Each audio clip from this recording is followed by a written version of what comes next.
Micah Parsons did, in effect, throw his quarterback under the bus when he listed the top quarterbacks in the league and didn't bring up Dak's name. So on LT, here's comparisons to Parsons. You're comparing him to me, and his team never does anything in the postseason, and he does podcasts. There have been various points where his commentary has undermined some of the things that people in that organization in authoritarian positions have had to say in terms of the overall messaging. Ooh, the controversy. Micah Parsons took to social media yesterday to gauge reaction to his podcast, writing, LOL. I wonder, do people hate my podcast because it's actually good? Or do people hate it because it's bad? Because hella people in the NBA and NFL have a podcast and nobody has a problem. Wilbon, do you have a problem with Micah's comments? Molly, I'm going to be the exception. Occasionally, I text our dear friend Stephen A., especially when it comes to cowboy topics. And I tell him what is literally on my mind, which is nothing could be more irrelevant. What is today, February 21st or something like that?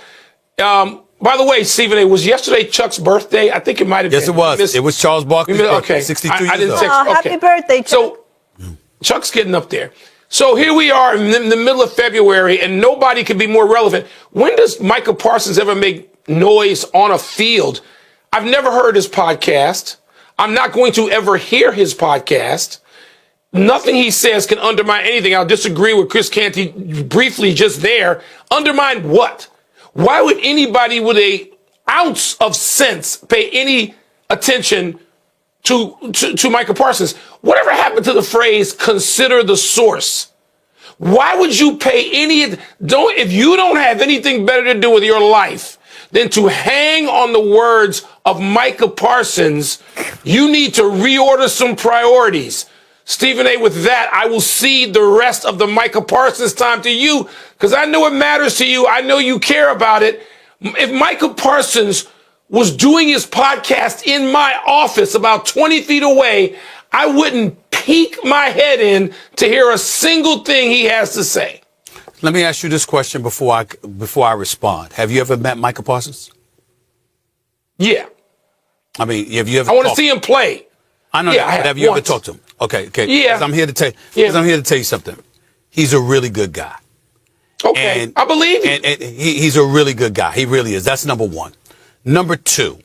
Okay, when he says what he says, I think some of the things he says about his Cowboys, I don't give a damn what he says about the Cowboys. I don't have time. I'm too busy working to listen to his podcast a lot. But I got love. Amen. I got love for him because it's first of all, Lawrence Taylor ain't responding about just anybody. There's a reason he says something about Micah Parsons because he knows this brother can ball. He's a 4-time Pro Bowler in all 4 years that he's been in Big D. He's 1-3 in playoff games. He's not the only reason they've lost or what have you. I would tell you that although some things he may say, I find myself scratching my head about in the same breath. I also think he's got about 4.5 million subscribers. People do listen to what he has to say. And he's a sensible dude. I would encourage you to get to know him, Wilbon, because I'm telling you right now, you're busy just like I am. We don't have time to listen to him, but there's a core decency about him and an honesty about him that he deserves credit for. And when you look at Jerry Jones is the type of dude like Jerry Jones talks a lot, so he don't mind Micah Parsons talking a lot. And in Micah Parsons' case, they getting on him because he was naming the top 5 quarterbacks and didn't name one of his teammate Dak Prescott as one of the top 5. You know why he didn't do that? Because he ain't a top 5 quarterback. That's why. And so he's being honest about that. There are things that would get on your nerves about him, Wilbon, because you old school, and I get that. But you would appreciate the fact that A, he can ball, B, he's honest, and C, at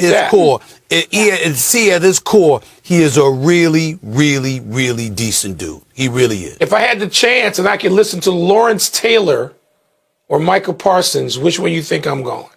Lawrence Taylor. Okay. All right.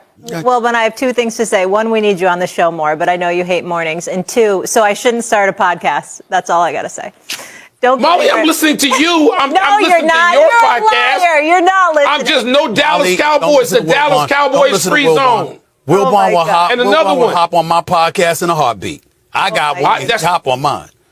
All right. That's true. You two, yes. Anybody associated with Dallas Cowboys or Aaron Rodgers Another one. Don't need to hear it. Goodness. Don't need to hear from either one. I want to see them play. Otherwise, night, as Steph Curry would say. I love this. You say what you feel. So refreshing. Don't go anywhere. Much more First Take after this break. It's a beautiful, beautiful day at my undisclosed location. Nope. You just rubbed it in everyone's face that you're in an undisclosed location. Hello, Laura Croft. You could have rode your motorcycle in yesterday. Okay. Slightly impressive. That boy bang. I'm a better athlete than Steve. Why don't you get rid of your belly first before you start talking about my athleticism? Let me know when it's my turn. To you. It's a terrible look. He's got something to prove. He leaves Brooklyn. That's a disaster. Mid-trip dub. Stephen, I thought it was the real person. You ever had a hole-in-one? Yes, I have. Lies. If it looks like a duck and it quacks like a duck, then damn it, it's a duck. Chris, I love you. I wish we did TV more together. You're out of your damn mind. I see you at those Knicks games courtside. We got to get your butt to one of these hockey events. Let's do that. To provide the answers. Would you or wouldn't you, and why don't we start with the quarterback position, NFL draft, would you or wouldn't you draft Cam Ward over Shedeur Sanders? I would. I think he's a better athlete. I think he's a better, he takes care of the ball better. But most importantly, I love his football journey. You know, from the fact that this is a guy that, you know, throughout his whole football journey, the guy went to JUCO, worked his way to Washington State, where he was prolific at Washington State, then worked his way to the University of Miami, where he did, you know, really was a big-time player at the University of Miami. So I love his football journey, love his football acumen, and I would take him over Shedeur Sanders. His football confidence, too, is certainly not lacking, as we welcomed him in during the Heisman Trophy presentation. Oh, yeah. He was like, yeah, if they don't give it to me, they're making a mistake. Would you or wouldn't you play Travis Hunter exclusively on defense? No, I wouldn't. I mean, he's too good of a talent to just, you know, exclusively play one side of the ball. I'm sure coming into the league, that's gonna be the primary focus. But this is a guy, absolutely, you got to utilize that talent that he displayed at the University of Colorado. I'm sure he's not going to be playing the number of snaps that he played in college, but I could definitely see packages for a guy like Travis Hunter. Again, he's just too good of a player on both sides of the ball to be relegated just on defense. Okay, would you or wouldn't you try to trade for Matthew Stafford if you were in the Giants front office? Absolutely, I would. You know, like there's no rookie in this class that's going to do anything at the quarterback position for the New York Football Giants. They could be, if they draft a rookie quarterback, they could be in a situation much like we've seen from the Chicago Bears over the years, where you know you draft a rookie, then the regime gets fired, and then they bring in another one. No one wants that. I think they need a veteran guy that can come in and give themselves the best chance to win now. When last we saw Matthew Stafford, he was dodging. Cowboys Nation, the rumors are heating up. Could Aaron Rodgers be heading to Dallas? With the New York Jets officially moving on from the four-time MVP, speculation is running wild about where he'll land next. And guess what? The Cowboys are at the top of the list. Today, we're breaking down why Rodgers could be the perfect fit for America's team. But before we dive in, make sure to hit that like button, subscribe, and let us know in the comments if you think Jerry Jones should go all in on Rodgers. Let's get into it. Segment 1, why Rodgers and Cowboys make sense. The Dallas Cowboys just wrapped up another season that ended in disappointment. Dak Prescott, while solid in the regular season, has repeatedly come up short in the playoffs. And let's be real, Jerry Jones is running out of patience. If the Cowboys truly want to win now, why not bring in a proven winner like Aaron Rodgers? Rodgers has the experience, the leadership, and the ability to take this team deep into the postseason. Segment 2, Rodgers' experience versus Dak's shortcomings. Look, Dak is a good quarterback, but good isn't good enough in Dallas. Since 2016, he's had multiple opportunities to lead the Cowboys to the promised land, but time and time again, the team has fallen short. Rodgers, on the other hand, has seen the mountaintop. He's a Super Bowl champion and a four-time MVP who knows what it takes to win under pressure. And yes, he's 41, but we've seen quarterbacks play at an elite level into their 40s. If Tom Brady can do it, why not Rodgers? Segment 3, why the Cowboys' offense is perfect for Rodgers. One of the biggest advantages Rodgers would have in Dallas? The weapons. CD Lamb has blossomed into a superstar, Brandon Cooks still has speed, and Jake Ferguson is proving to be a reliable target. Combine that with an offensive line that, when healthy, is still one of the best in the NFL, and you have an ideal situation for a veteran QB looking to make one last championship run. Segment 4, the Jerry Jones Factor. Jerry Jones loves making headlines.